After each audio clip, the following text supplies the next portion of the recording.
As the new day broke in Damascus, we set out to visit what we were told is the most important and well-preserved medieval castle in the world. Having been to Sednaya and Malula to see historic churches, convents and monasteries dating back to the Aramaic times, we drove further north to Homs in central Syria. It's about a 3-hour, 200-kilometer journey to Le Crac des Chevaliers, the castle of the knights that was built during the Second Crusade in 1142 AD. Amar, our driver, filled up the tank as we began our journey.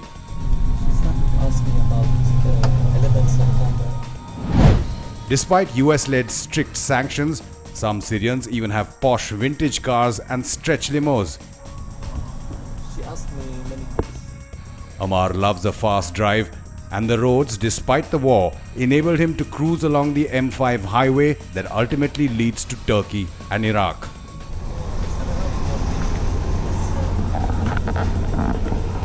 The latest American State Department advisory warns, do not travel to Syria due to terrorism, civil unrest and armed conflict. No part is safe from violence. Kidnappings, the use of chemical warfare, shelling and aerial bombardment pose significant risk of death and injury. We were fortunate though to have been given visas and the Tourism Ministry's hospitality. That also meant they decided where we could go in safe areas. With the help of President Bashar al-Assad's allies, Russia and Iran, as well as US-designated terrorist group Hezbollah, by some estimates, the government has regained almost 3/4 of the country.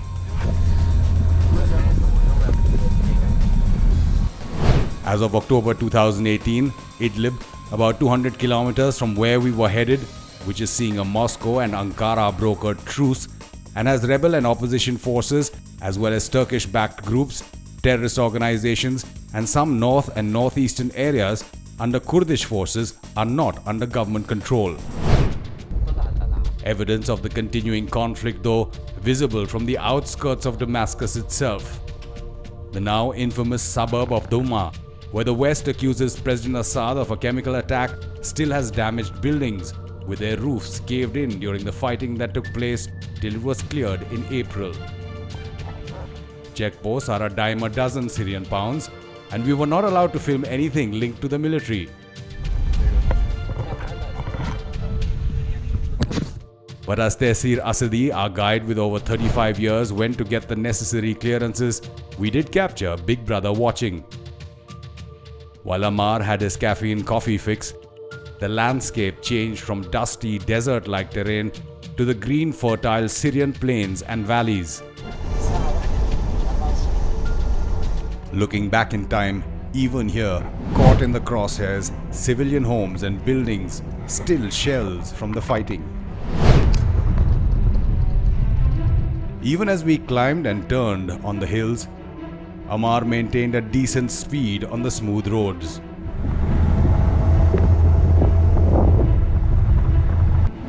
We stopped at a desolate spot with a shot-out signboard, the silence only broken by our father on a two-wheeler taking firewood back home.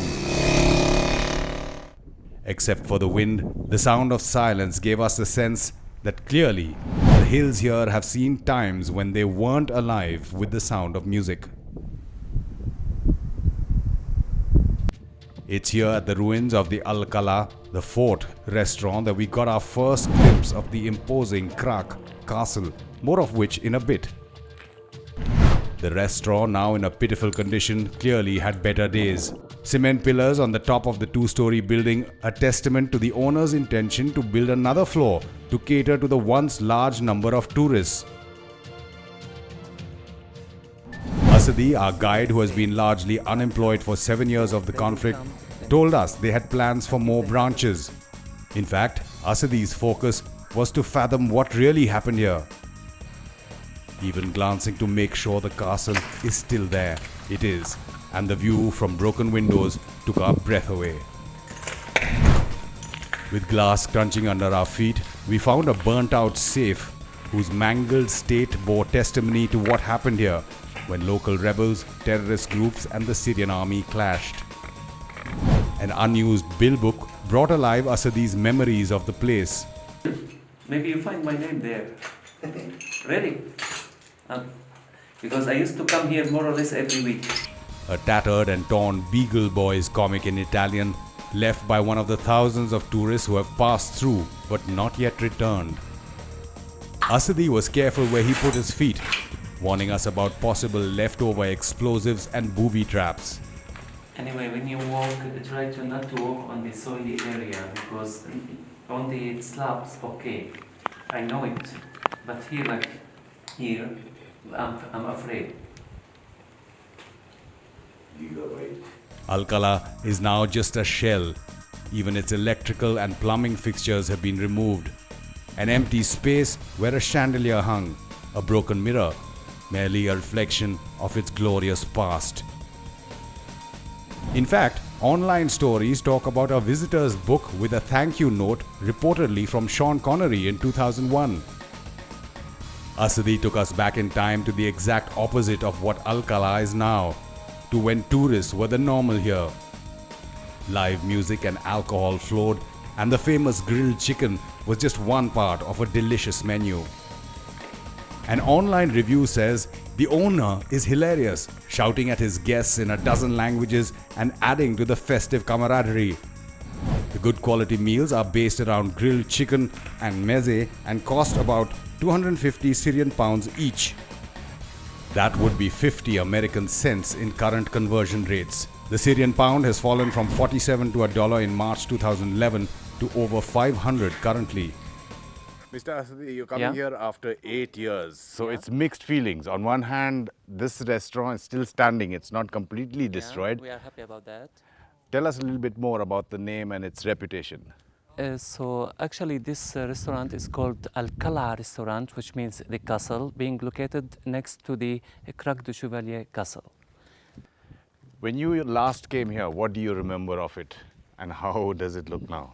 Actually, it was a very nice restaurant, very active. A lot of tourists from different areas in the world. When I say in the world, I'm sure about this word. Were coming to this restaurant because it's one of the best restaurants in the world. In Syria, and in the same time, the food itself is considered as a food itself.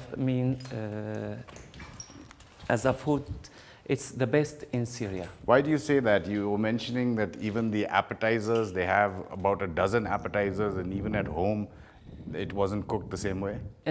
Actually, the family the owners of this restaurant, they do this job for, I expect, something like 40 years ago, because I'm a guide for 35 years. And anyway, they started before. They had other restaurant in this around the village here, around the castle, and the second one inside the castle for a long time. Then they moved and they built this restaurant to be with a very nice panoramic view looking over the castle. So in your memories, when you brought tourists in here, what did they do? They first came and looked at the view? Yeah, exactly. They come, they enter, even if they take a photo from out, but even though the view from here is something different. And the atmosphere in general is magnificent. So now that you're looking at it, at the state that it is now, how do you remember it 8 years back? There must have been so many people around here, tables, waiters, food, laughter, music.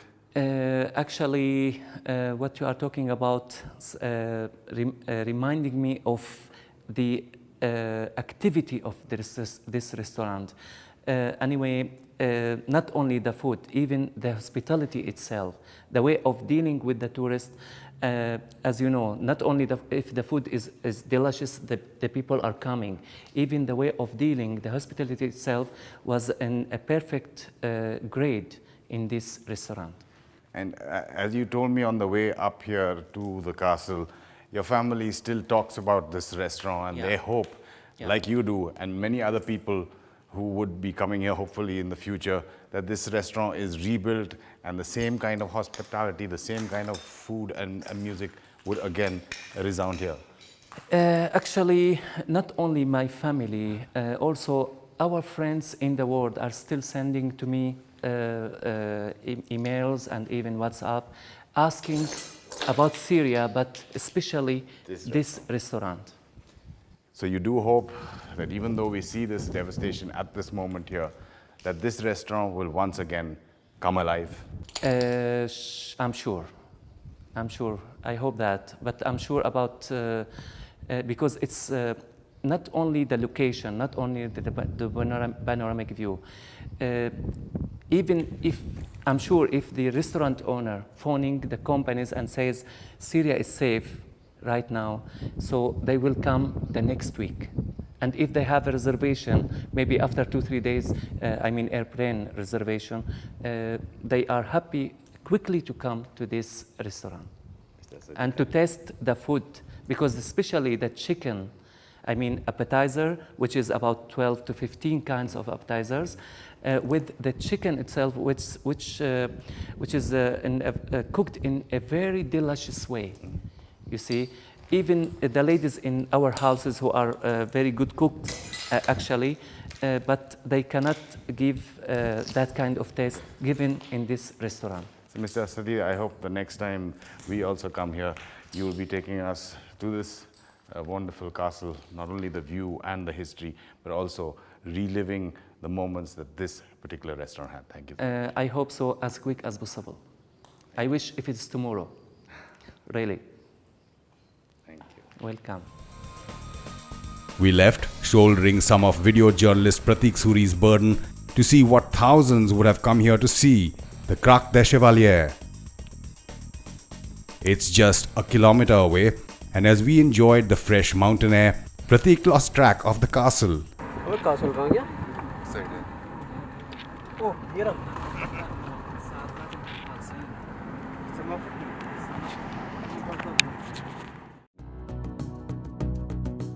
We now know why author and diplomat T.E. Lawrence, better known as Lawrence of Arabia, described the now UNESCO World Heritage Site as perhaps the best preserved and most wholly admirable castle in the world. We met engineer Hazem Hana, who heads a team trying to restore and preserve the castle after the latest fighting.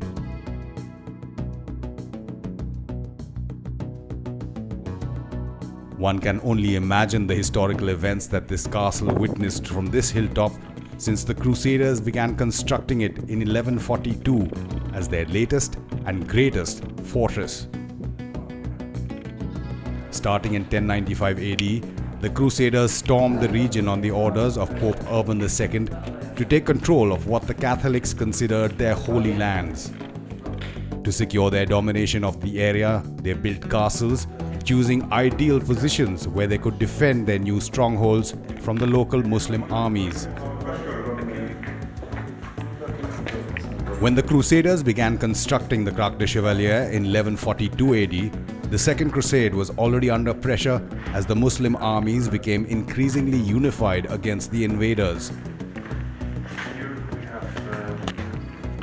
But that didn't stop the Catholic forces from building this impressive new citadel on what is known as the Holmes Gap, the one area where a break in the coastal mountain range allowed for a pathway between the interior of the country and the Mediterranean Sea.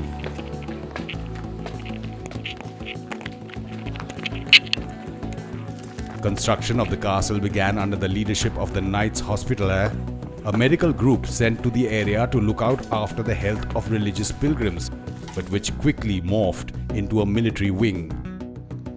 A Kurdish garrison had originally been stationed and defeated on the spot, and hence one of its names, Hosn al-Akrad, the castle of the Kurds. Click pictures of the castle, right? मतलब अंदर भी थोड़ा बहुत अगर share कर देना मेरे साथ please. My BV has. The castle eventually featured 13 towers, two concentric series of ramparts for added defense, ditches, courtyards and chapels. At the height of its glory, it could house up to 2,000 men.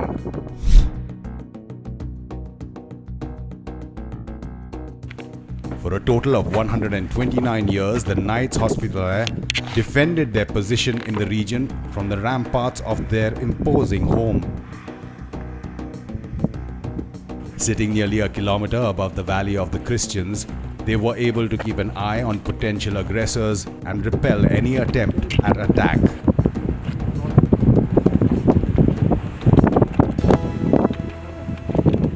In 1188, for instance, the castle caught the eye of Sultan Saladin.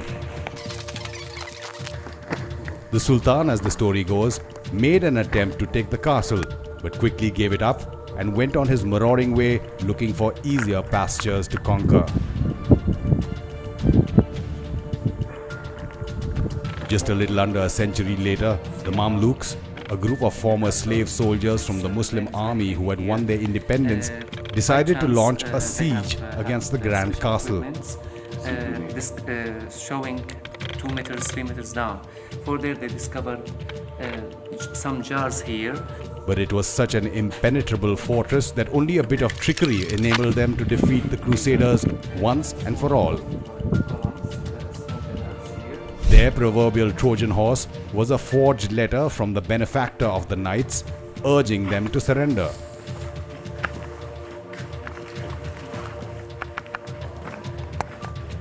On the 8th of April 1271, the Crusaders waved the white flag and abandoned the Crac des Chevaliers.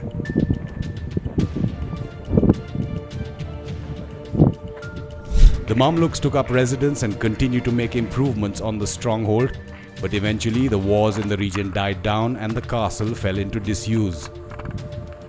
Fast forward to the early 20th century and the French government took possession of the architectural treasure, restoring it to its earlier glory. It was eventually turned back over to the Syrian government. On the 5th of March 2011, war broke out, and in 2012, a rebel group in the Homs region began occupying the castle. They didn't use the columns in the middle, they depended on the keystone in the middle and the arches in the center. After launching sporadic attacks against the castle for over 2 years, the Syrian army took possession of the site after a ferocious assault against the rebels in March 2014.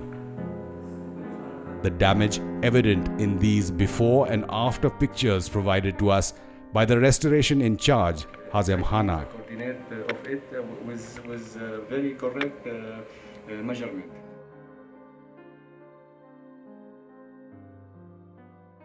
Engineer Hazem, first of all, congratulations for the work that you have done after so much destruction. Can you tell us how badly was it destroyed when you finally arrived and how long were these groups here for? First of all, I want to thank you for coming here, and it's my pleasure to meet you here in the Crac.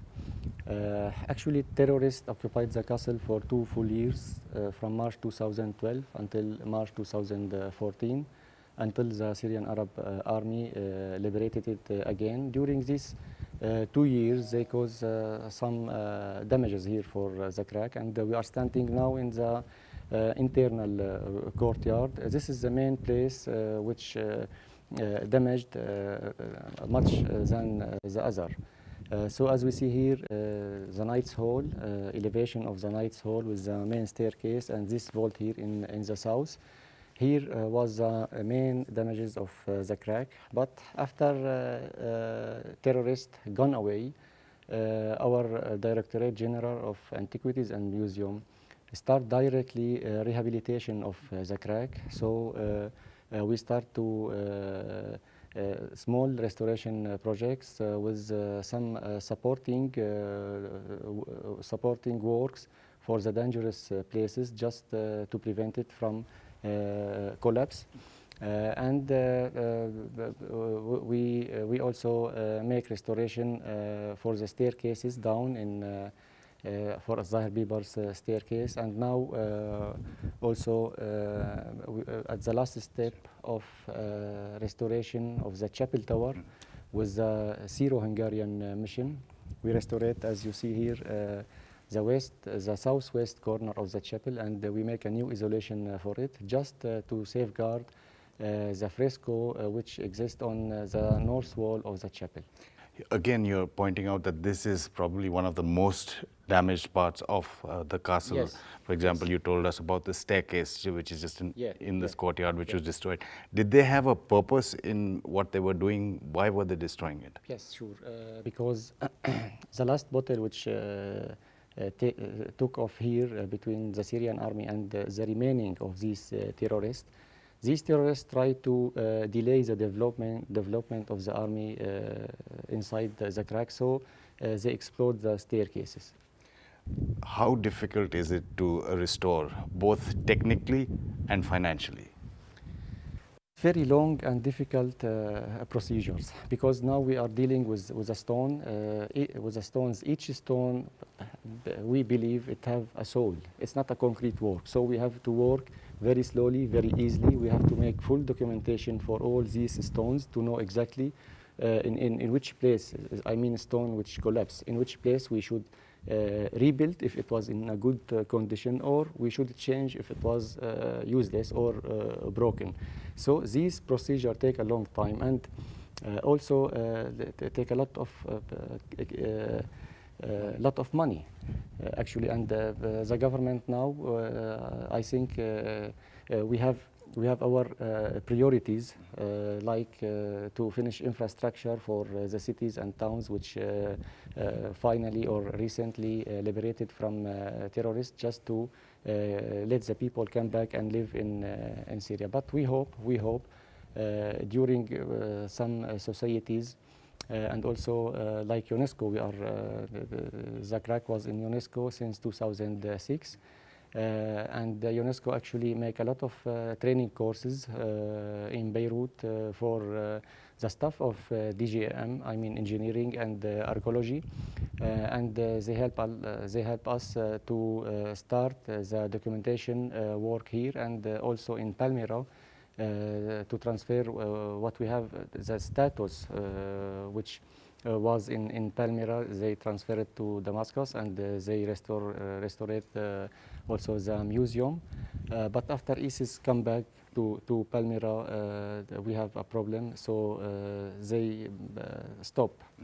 But now we are making here a restoration project for the whole castle, for the whole area which is damaged by these terrorists, with the Hungarian mission, the Syro-Hungarian mission. We make it in a professional way with 3D and with the cost, with the drawing, with everything, and we will raise it to UNESCO through DGAM, and they promise that they will help us to restore it here, the crack. Again, engineers, give us an idea of the cost. You were mentioning how a small restoration of even a small stone. I cannot give exactly, but in my opinion, and this is personal, maybe not less than $1 million.